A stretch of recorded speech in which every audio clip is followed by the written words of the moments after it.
3 मार्च 2025 को अंतरिक्ष की दुनिया में नया इतिहास लिखा गया। फायरफ्लाई एरोस्पेस के ब्लू घोस्ट लैंडर ने चंद्रमा पर सफलतापूर्वक लैंडिंग कर ली। यह नासा के लिए भेजा गया एक खास यान है जिसे चांद की सतह पर वैज्ञानिक उपकरण यानी कि साइंटिफिक पेलोड्स पहुंचाने के लिए बनाया गया है। यह मिशन नासा के लूनर सरफेस ऑपरेशंस प्रोग्राम और आर्टेमिस मिशन का हिस्सा है। टेक्सास में स्थित फायरफ्लाई के मिशन कंट्रोल सेंटर से इसकी पुष्टि की गई, जो इस ऐतिहासिक घटना पर 3,60,000 किलोमीटर दूर से नजर रख रहा था। इस कामयाबी के बाद फायरफ्लाई के चीफ इंजीनियर विल कोगन ने गर्व से कहा, हमने कर दिखाया, अब हम चांद पर हैं। नमस्कार, मैं हूं विजयश्री और आप देख रहे हैं यूपी न्यूज। आज की रिपोर्ट में हम बात करेंगे कि यह मिशन क्यों खास है, ब्लू घोस्ट लैंडर चांद पर क्या करने वाला है और ये भविष्य में क्या बदलाव ला सकता है। 15 जनवरी को स्पेस एक्स के फैल्कन 9 रॉकेट से लॉन्च किया गया यह मिशन पूरी तरह से प्लान के मुताबिक आगे बढ़ा। पहले इस यान ने करीब 1 महीने तक पृथ्वी की कक्षा में चक्कर लगाए और फिर चंद्रमा की ओर बढ़ा। आखिरकार यह चांद के उत्तरी गोलार्ध में स्थित मेयर क्रिसियम नामक जगह पर उतरा।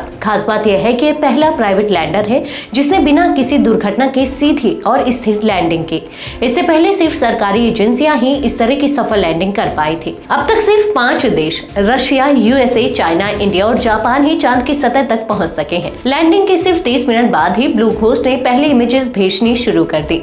पहली इमेज एक सेल्फी थी जिसमें सूरज की रोशनी के कारण हल्का धुंधलापन था, जबकि दूसरी इमेज में पृथ्वी एक छोटे नीले बिंदु की तरह नजर आई। नासा का कमर्शियल लूनर पेलोड सर्विसेज यानी कि CLPS प्रोग्राम इस मिशन के पीछे की बड़ी वजह है। यह प्रोग्राम निजी कंपनियों को अंतरिक्ष में खोज और व्यावसायिक मिशन करने के लिए बढ़ावा देता है। नासा ने इस मिशन के लिए $101 मिलियन यानी कि करीब 840 करोड़ रुपए का भुगतान किया, जबकि वैज्ञानिक उपकरणों के लिए $44 मिलियन यानी कि करीब 370 करोड़ रुपए का अतिरिक्त खर्च किया गया। इस लैंडर के जरिए कुल 10 वैज्ञानिक और तकनीकी प्रयोग चांद की सतह तक भेजे गए हैं। अब सवाल यह है कि चांद पर उतरने के बाद ब्लू घोस्ट करेगा क्या। इसमें एक ड्रिल लगी है जो चंद्रमा की सतह के 10 फीट यानी कि करीब 3 मीटर नीचे तक जाकर तापमान माप सकती है।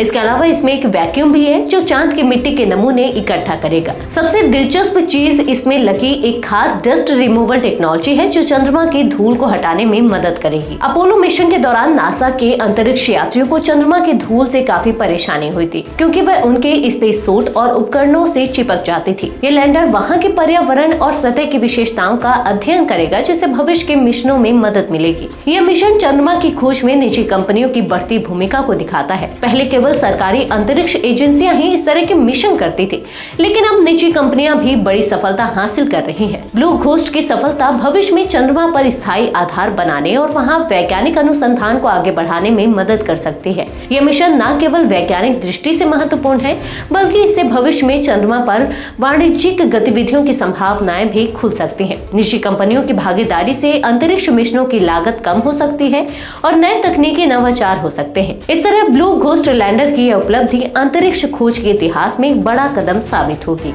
तो ये थी हमारी आज की खास रिपोर्ट। आपको ये कैसी लगी, अपने विचार हमसे साझा करें। इस वीडियो को लाइक और शेयर करें, साथ ही चैनल को सब्सक्राइब करें। यूबी न्यूज आपके लिए लाता रहेगा देश विदेश से जुड़ी ऐसी ही तमाम खबरें। तब तक के लिए धन्यवाद।